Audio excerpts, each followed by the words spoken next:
Good morning student. My self Mukesh Thakran.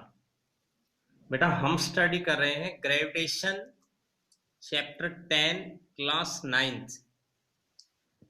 इसके अंदर हमने सबसे पहले universal law of gravitation study किया था, इसके बाद फ्री फॉल, और कल हमने स्टडी किया था calculation of the value of g and motion of the object under the influence of gravitational force of earth।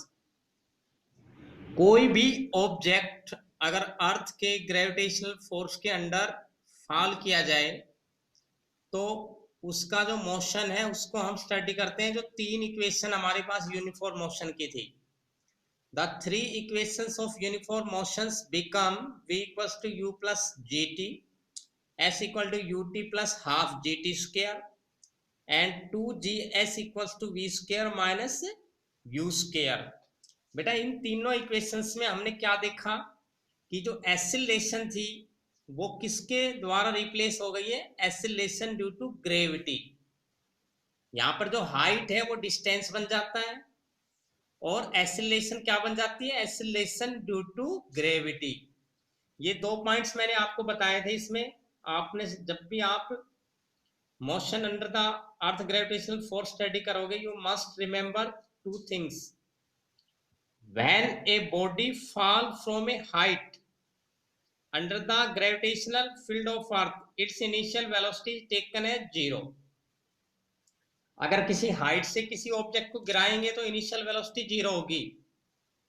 Upward acceleration taken as negative, downward acceleration taken as positive.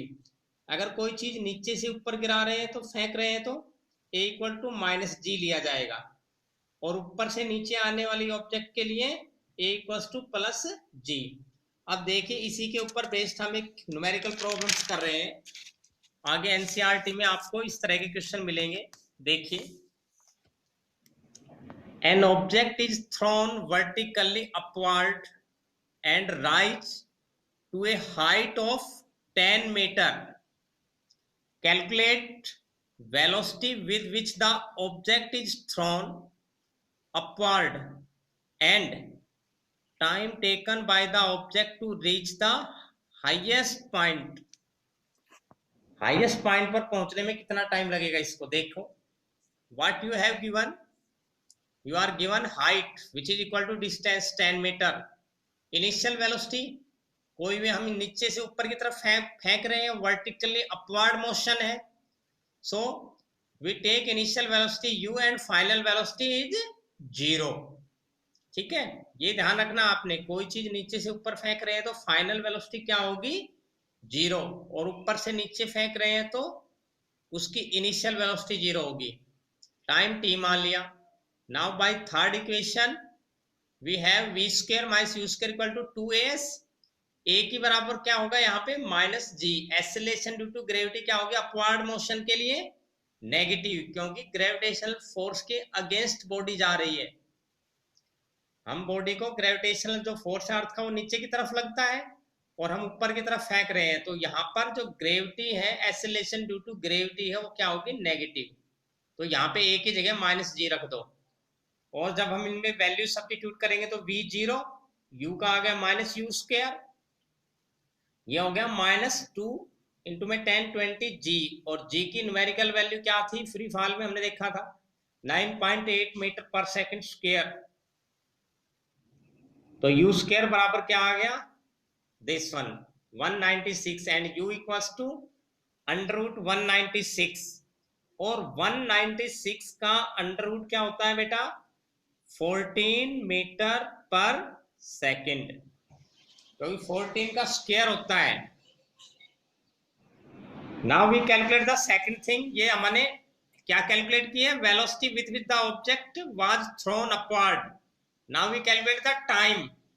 देखो second में, from first equation of uniform motion we have v equals to u plus 80।